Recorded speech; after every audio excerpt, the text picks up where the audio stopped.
Halo Tribuners, selamat siang. Meisa Sirait kembali menjumpai Anda di hari Minggu ini, di mana ini adalah program Tribun News Update Siang begitu ya.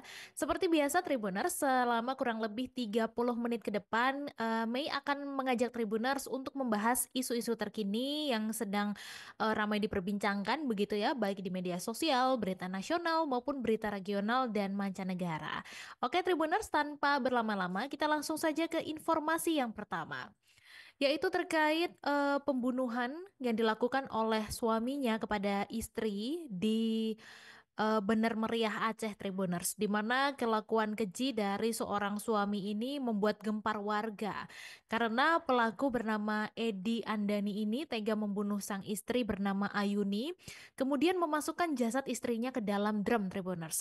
Dan tidak hanya itu, ternyata Edi ini juga mengubur drum berisi jasad istrinya dengan cara dicor di kebun kopi miliknya. Dan sadisnya lagi, ternyata Edi Andani ini mengubur istrinya dalam drum pada saat kondisi istrinya ini masih hidup, Tribuners.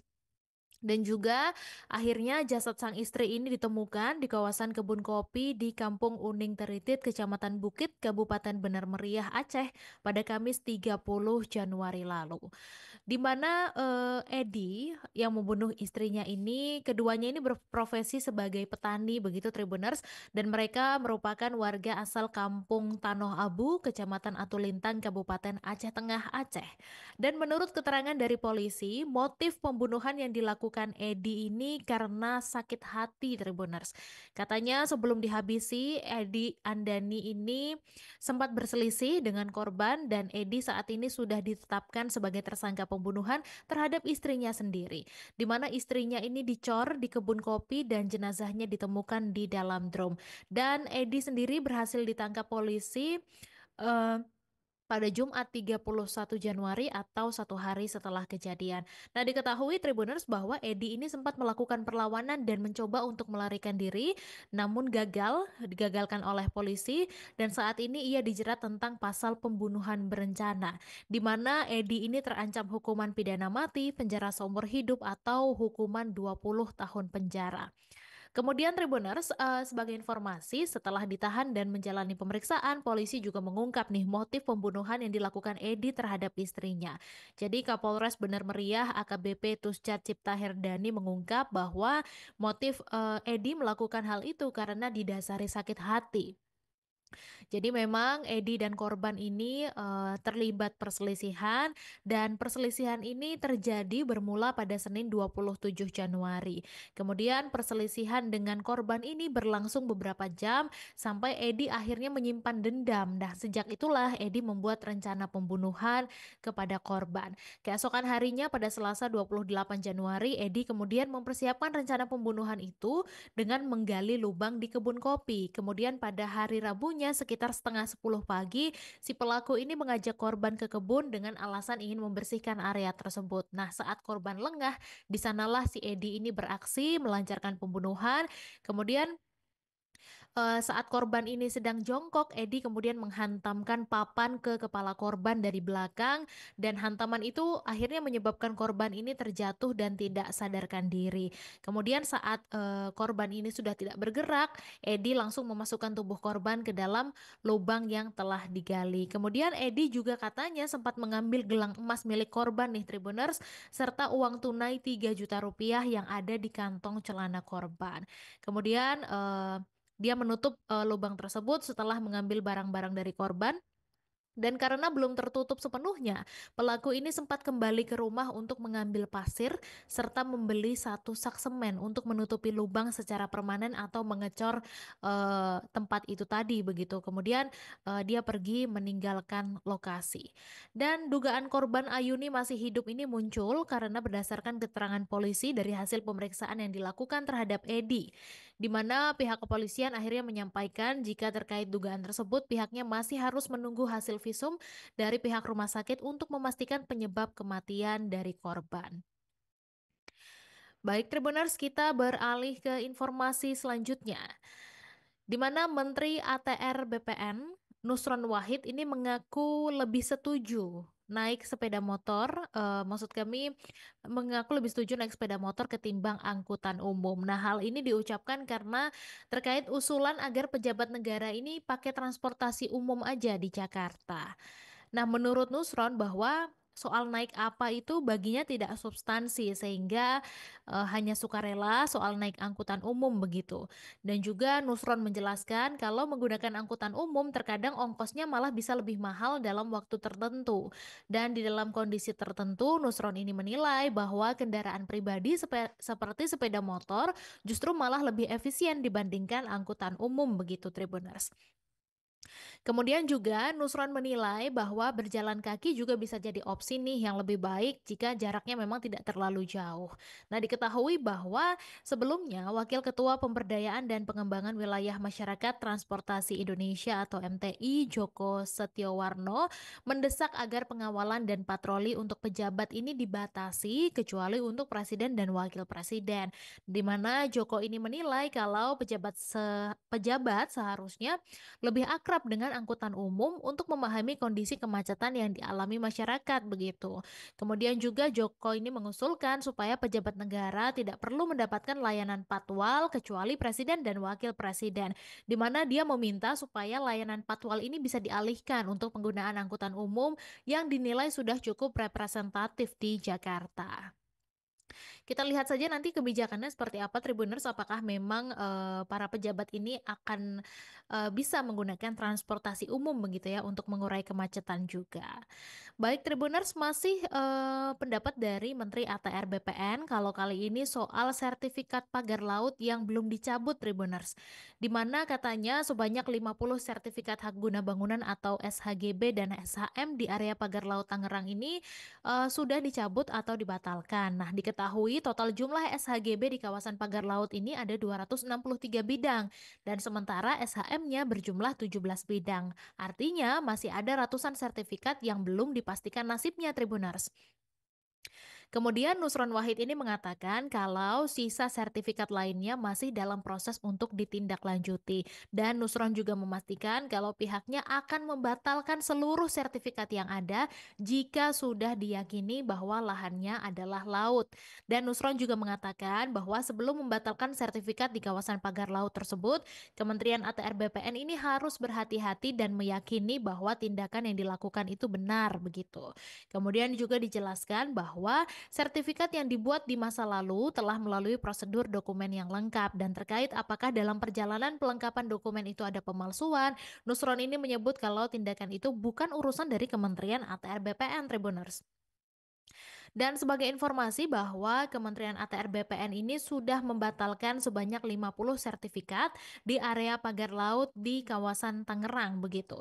Dan dijelaskan bahwa pembatalan ini dilakukan karena sertifikat yang dinyatakan tidak sah secara hukum, prosedur tidak betul dan terhadap sertifikat yang secara yuridis dan prosedural benar, tetapi secara fakta material tanahnya ini sudah tidak ada.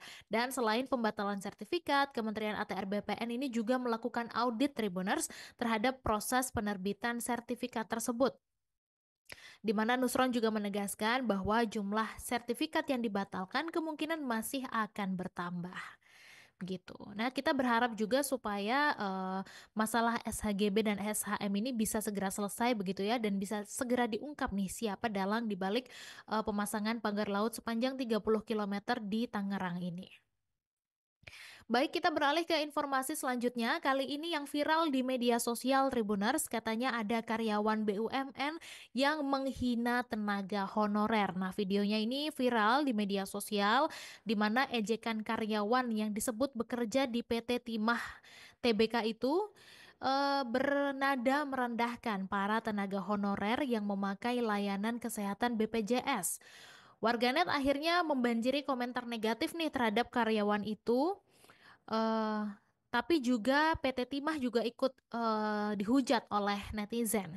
Nah, ini adalah sederet informasi terkait viralnya kasus tersebut di mana, dikutip dari akun X, ternyata karyawan tersebut bernama Dwi Citraweni. Di media sosialnya seperti di Facebook dan Instagram, Weni ini, menuliskan akunnya dengan nama Weni Maizon. Dari video amatir yang beredar memang terlihat, perempuan berhijab itu membuat konten TikTok di dalam ruangan kantor, di mana konten itu berupa hinaan terhadap tenaga honorer pemakai BPJS dan, si Weni ini seolah-olah berperan menjadi seseorang yang bertanya terhadap, tenaga honorer begitu dan setelah itu Weni ini menyingkapkan kerudungnya yang menutupi bagian bajunya dan terlihat arogan di mana dia membusungkan dada sembari menunjuk dengan jari telunjuk lambang PT Timah yang tersemat di bajunya, Tribuners. Dan diketahui bahwa,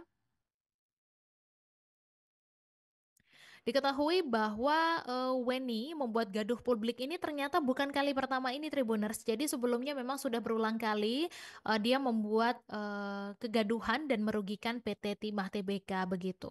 Di mana sebelumnya si Weni ini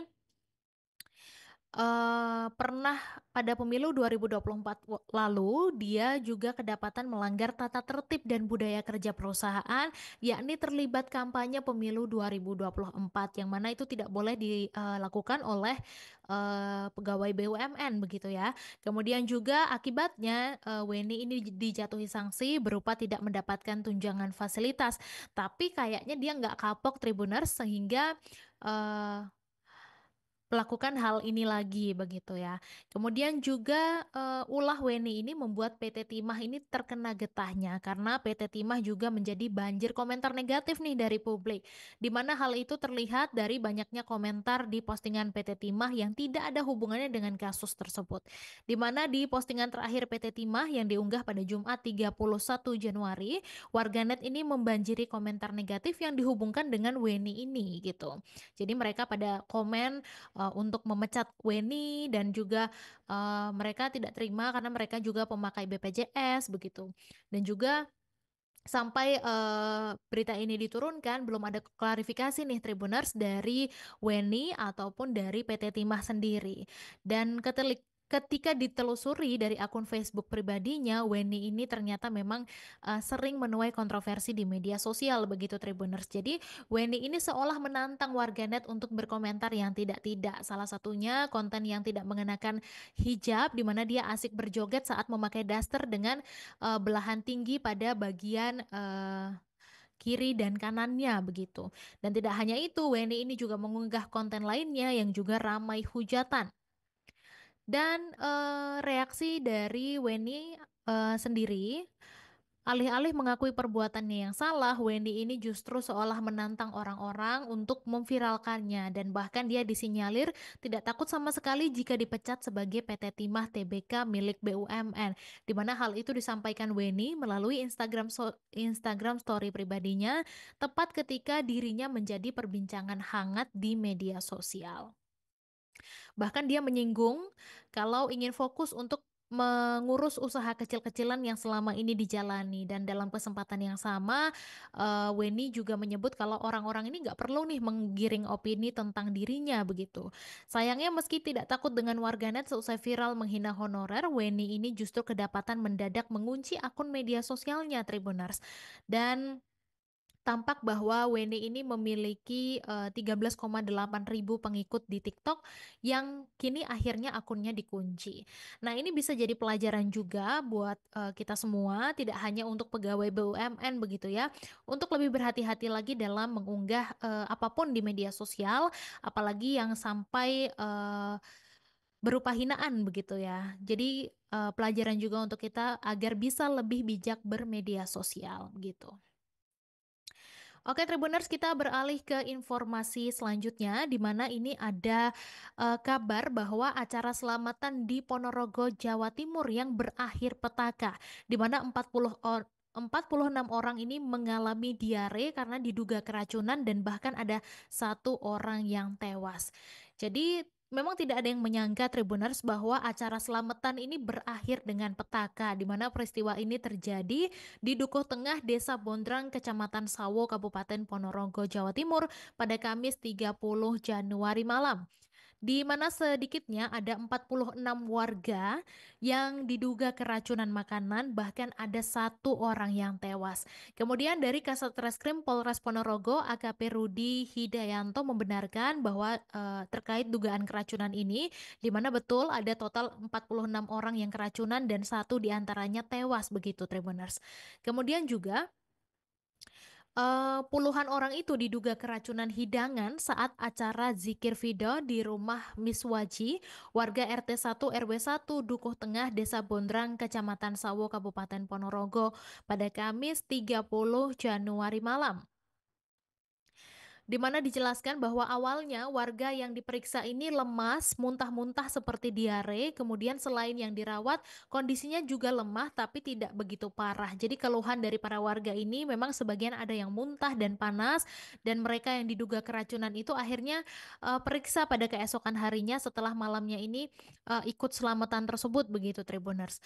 Dan juga masih dalam proses penelitian apakah betul memang para korban ini keracunan atau ada hal lain begitu ya. Kemudian juga acara selamatan ini dari 90 undangan, 46 diantaranya ini mengalami keracunan begitu Tribuners.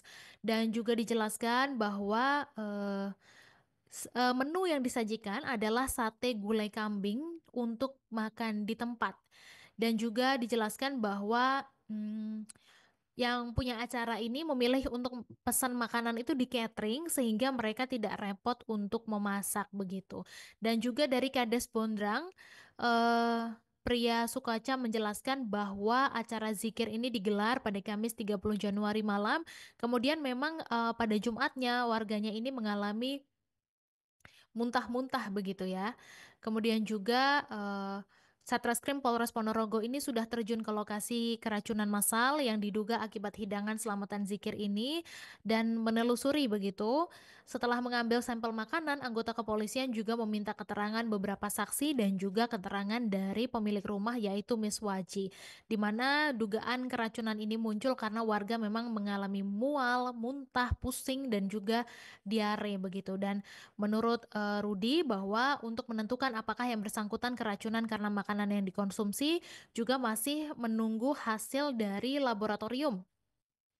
Dan dijelaskan juga bahwa korban yang meninggal ini sudah dimakamkan dan apakah perkara ini harus ditindaklanjuti, pihak kepolisian juga melakukan pembongkaran jasad dan lain sebagainya ini tergantung dari hasil penyelidikan nanti begitu.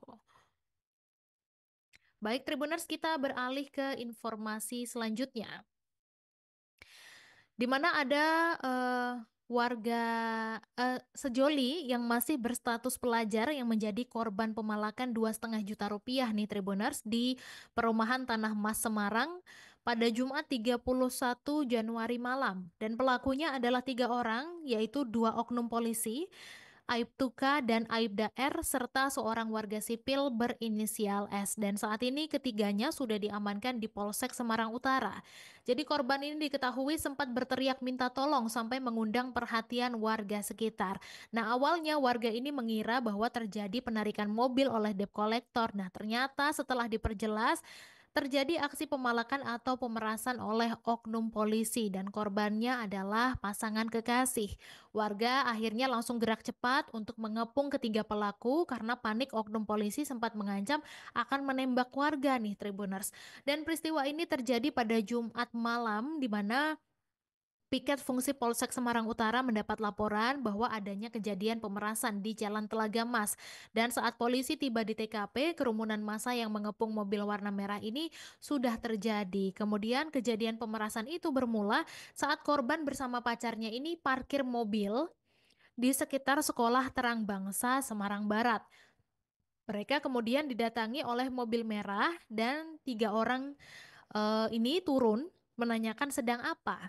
Kemudian korban pria ini disuruh masuk ke mobil merah milik pelaku dan kemudian pelaku ini memalak uang sebesar 2,5 juta rupiah. Kemudian korban dan pelaku ini menuju ATM di daerah Telaga Mas Semarang Utara, dan setelah mengambil uang 2,5 juta rupiah itu, uang tersebut ditaruh di amplop, kemudian dimintalah KTP dan kunci mobil korban. Tapi pada saat itu pacar korban ini berteriak-teriak sampai akhirnya masa ini datang. Karena masa yang datang cukup banyak, akhirnya uang korban ini dikembalikan, tapi hanya Rp1.000.000, Tribuners. Kemudian juga aksi pemerasan itu dibenarkan oleh Ergo, warga setempat, di mana dia pada saat itu melihat korban wanita sedang berada di Indomaret. Dan korban wanita itu teriak-teriak minta tolong, katanya dipalak sama polisi.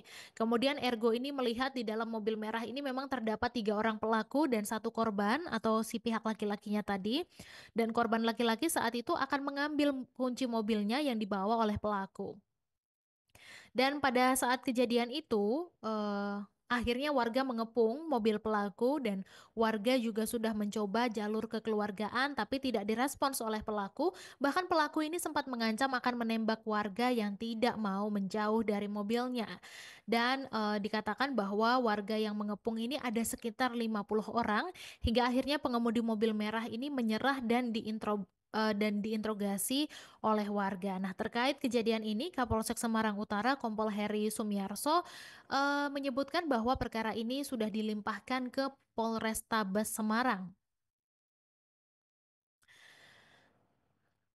Oke Tribuners, kita beralih lagi ke informasi selanjutnya, masih soal pemalakan yang dilakukan oleh oknum polisi ini, di mana mereka memalak sejoli sebesar Rp2,5 juta. Dan Kapolrestabes Semarang sendiri, Kombes Pol M. Syahdudi, sudah buka suara dan berjanji akan memproses pidana kedua anggotanya tersebut. Di mana dua anggotanya yakni Aibtu Kusno dan Aibda Roy Legowo, mereka memeras pasangan muda-mudi yang nongkrong di Jalan Telaga Mas Semarang. Kemudian juga dikabarkan bahwa dua anggota polisi ini sudah ditahan dan mereka kini terancam sidang etik begitu.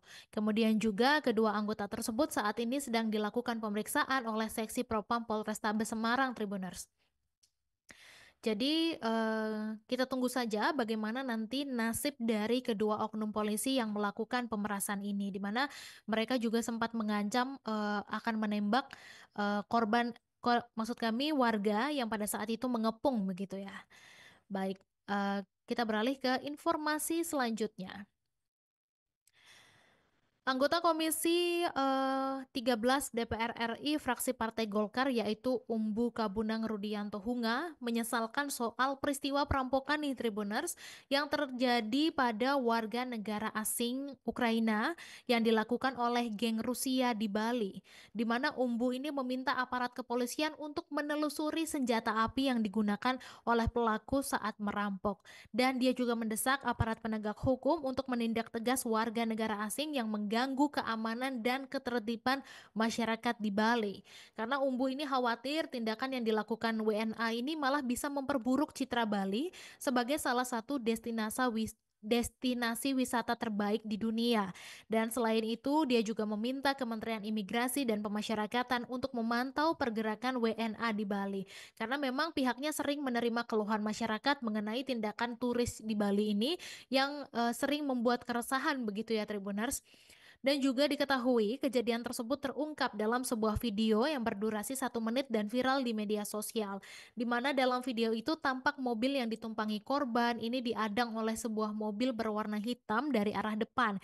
Kemudian juga terlihat 3 orang pelaku yang mengenakan pakaian serba hitam bertuliskan polisi dan mereka ini turun dari mobil. Mereka kemudian berlari ke arah mobil korban dan saat bersamaan terdengar bunyi mirip suara tembakan senjata api. Nah, saat negaranya berkecamuk perang dengan Ukraina, 6 bule Rusia ini malah melakukan penculikan dan pemerasan di Bali, di mana korban berinisial IL adalah warga negara Ukraina yang berprofesi sebagai pengusaha properti. Diketahui bahwa komplotan pelaku ini ada 9 orang, tapi 2 diantaranya adalah warga Kazakhstan dan seorang WNA Ukraina juga, Tribuners. Dan sesuai keterangan pelapor sekaligus korban kepada polisi bahwa peristiwa ini berawal saat korban ini bersama supirnya mengendarai mobil BMW dalam perjalanan dari Beverly Hill Villa menuju Tanah Bali Villa pada 15 Desember 2024. Dan pada saat di perjalanan Tiba-tiba pelapor dan sopirnya ini diadang oleh dua unit mobil dan satu unit mobil Alphard dengan nomor polisi B2144 SIJ. Kemudian pelaku ini memblokir jalan nih dari depan dan satu mobil dari arah belakang. Dan lalu dari mobil depan keluar 4 orang berpakaian hitam serta menggunakan masker dan mereka ini membawa pisau, palu, serta pistol. Dan kemudian pelaku ini membawa paksa korban dan sopirnya naik ke salah satu mobil dengan tangan diborgol dan kepala ditutup kain warna hitam. Kemudian para pelaku juga sempat melakukan pemukulan nih Tribuners terhadap korban. Kemudian kedua korban ini dibawa ke daerah Jimbaran dan villa tersebut diketahui disewa oleh seseorang berinisial AM dan di villa tersebut para pelaku ini menyita handphone eee, milik, korban begitu dan di sana, pelaku ini kembali melakukan pemukulan serta memaksa korban untuk memberikan akun, Binance korban untuk diambil secara paksa aset kripto korban. Begitu Tribuners, yang senilai 3,4 miliar rupiah.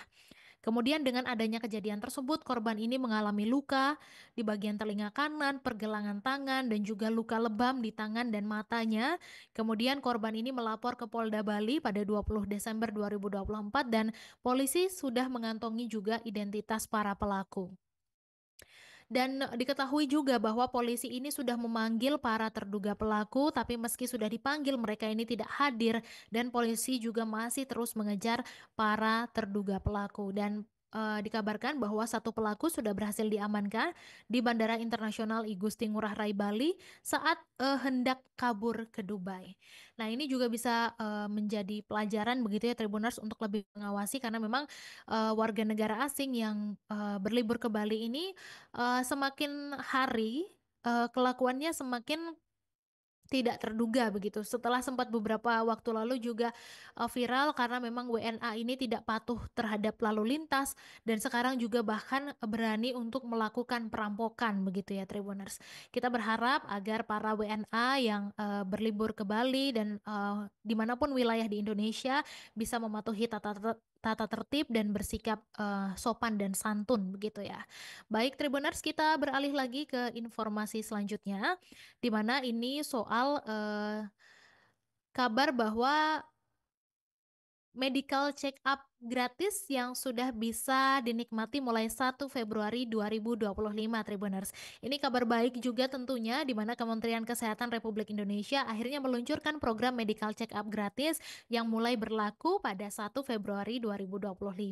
Di mana program screening kesehatan gratis ini hanya dapat digunakan oleh WNI pada hari ulang tahun mereka. Jadi berbeda dengan screening Jaminan Kesehatan Nasional atau JKN yang mencakup 14 jenis penyakit, medical check-up gratis ini dirancang untuk mendeteksi berbagai penyakit sesuai dengan golongan usianya, di mana tujuannya untuk meningkatkan efektivitas deteksi dini serta mengurangi risiko kematian dan kecacatan sebagaimana disebutkan dalam laman resmi Kemenkes. Dan untuk mengakses layanan medical check-up gratis ini, warga perlu mendaftar melalui aplikasi Satu Sehat Mobile atau langsung mengunjungi puskesmas terdekat Tribuners. Dan apa saja sih jenis pemeriksaan yang disediakan dalam program ini? Jadi untuk balita usia 0 sampai 4 tahun ada hipotiroid kongenital, penyakit jantung bawaan kritis, hiperplasia adrenal kongenital, defisiensi G6PD, pertumbuhan, perkembangan, indera pendengaran, penglihatan, gigi dan mulut, talasemia, serta hepar. Kemudian untuk remaja usia 7 hingga 17 tahun, ada indera pendengaran, indera penglihatan, gigi dan mulut, talasemia, anemia, obesitas, diabetes mellitus, hipertensi, paru-paru, kesehatan jiwa, kebugaran, dan hepar. Kemudian untuk dewasa usia 18 hingga 39 tahun juga sama dengan remaja, namun ditambahi dengan faktor risiko jantung stroke, penyakit ginjal kronis, paru-paru, kesehatan jiwa, kebugaran, kanker payudara, kanker leher rahim, dan hepar osteoporosis. Kemudian untuk dewasa 40 hingga 59 tahun kurang lebih sama tapi ditambahi dengan kurang lebih sama dengan usia remaja begitu dan untuk lansia lebih dari 60 tahun kurang lebih sama dengan ditambahi dengan geriatri, hepar, dan osteoporosis. Jadi untuk Anda yang berulang tahun bisa, menggunakan, fasilitas ini begitu ya Tribuners. dengan mengunjungi, puskesmas terdekat, begitu. Kemudian sebelum kita tutup, seperti biasa akan kita informasikan soal perakiraan cuaca di Minggu 2 Februari 2025 ini, di mana BMKG sudah mengeluarkan peringatan cuaca dini untuk wilayah di Indonesia pada hari ini 2 Februari 2025. Adapun potensi hujan sedang ke lebat ini terjadi di Bali, Bengkulu, Jawa Barat, Jawa Tengah, Jawa Timur, Kalimantan Utara, Kepulauan Riau, Nusa Tenggara Timur, Sulawesi Tenggara, Sulawesi Utara, Sumatera Utara, dan Jambi. Kemudian untuk potensi hujan lebat ke sangat lebat terjadi di Maluku, Maluku Utara, Nusa Tenggara Barat, Papua, dan Papua Barat. Kemudian potensi angin kencang ini berpotensi terjadi di Bali, Bengkulu, Jawa Barat, Jawa Timur, Kepulauan Bangka Belitung, Maluku, Nusa Tenggara Barat, Papua, Papua Barat, Sulawesi Selatan, dan Sumatera Barat. Jadi untuk Tribuners dimanapun Anda berada, tetap mempersiapkan diri jika ingin bepergian keluar untuk menghindari potensi terjadinya hujan ringan maupun lebat begitu ya Tribuners, sehingga Anda bisa tetap menikmati akhir pekan Anda dengan aman dan nyaman. Tidak terasa Tribuners sudah 30 menit berlalu, Mei menemani Tribuners, di akhir pekan ini. Setelah ini masih akan ada program unggulan Tribun News lainnya yang akan menemani akhir pekan Anda. Untuk itu Mei Sada Sirait pamit undur diri, terima kasih dan sampai jumpa.